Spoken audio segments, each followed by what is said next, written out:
I found this abandoned Xbox at the side of the road. After performing a reverse bank robbery, I snuck it into the house. When we finally got this thing open, we seen the local wildlife had been living inside. And to make matters worse, the motherboard was completely bowed.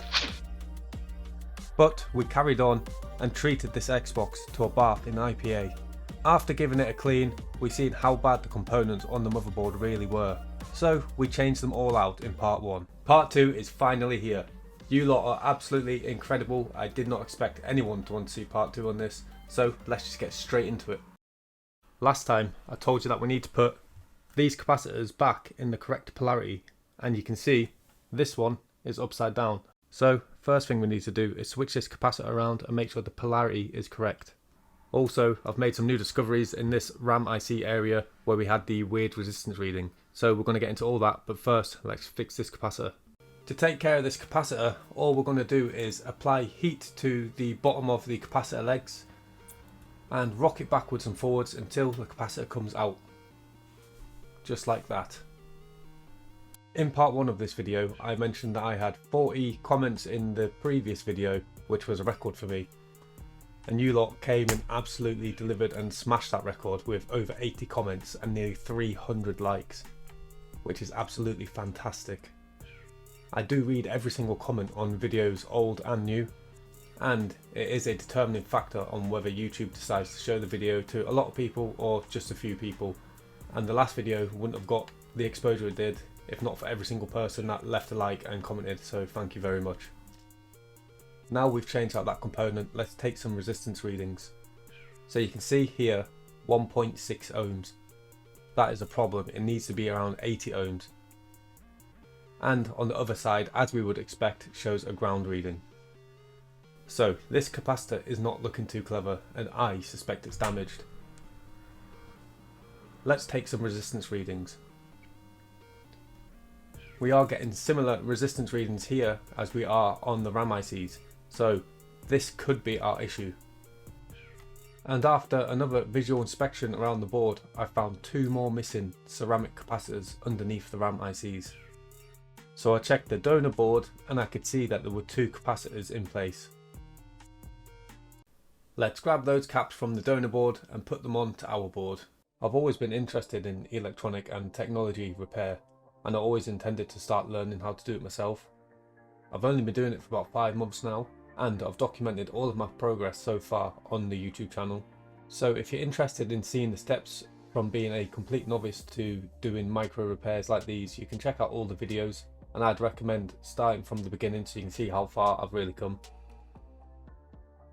Now that I've cleared the remains of the old capacitors off of the pads on our board and added leaded solder, it's time to use hot air to put the new capacitors into place.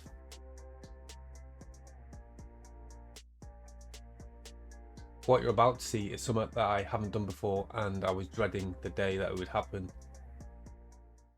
While cleaning up the flux from around these capacitors, I knocked one of the capacitors off, which normally would be fine, but this time I ripped the pads from the board with the capacitor.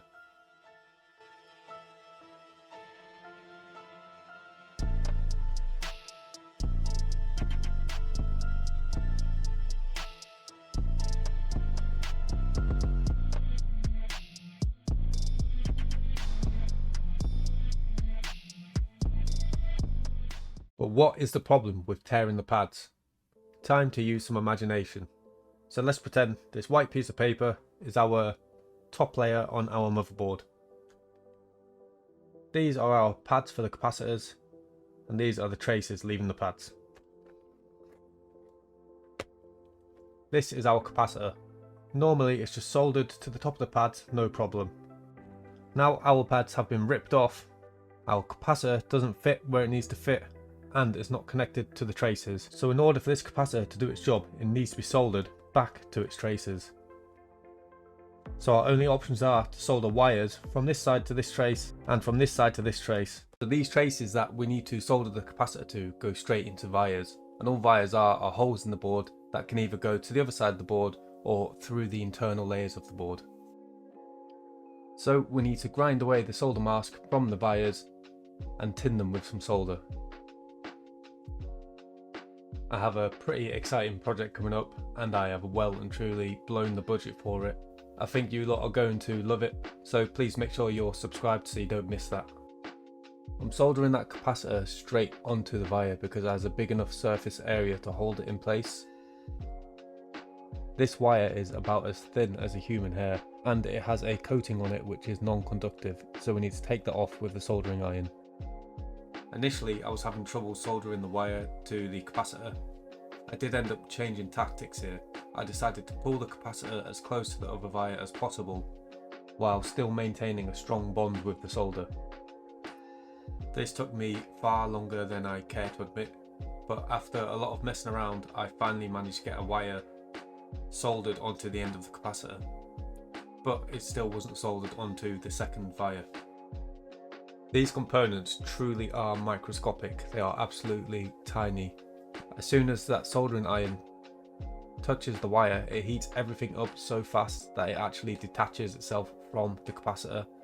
So all I can do is keep chipping away at it, learning with each and every attempt, and eventually I managed to get the wire soldered onto both the capacitor and onto the via. Perseverance really pays off.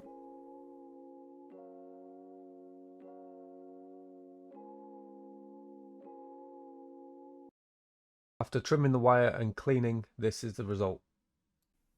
All that work just to replace two tiny little capacitors. As you can see, we've still got our low resistance readings. Time to change out the big electrolytic capacitor from the start of the video, but there was still no change. After doing some probing around, I found that this inductor was on the same rail as the low resistance. So I decided to take it off so I could at least determine which side of the inductor the component that was causing the low resistance is on.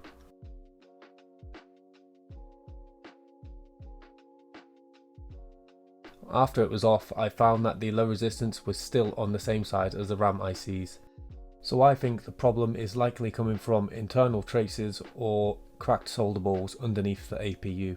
So I tried to give the APU a reflow, but we had no change. I think some of the internal traces have snapped due to the bowed motherboard.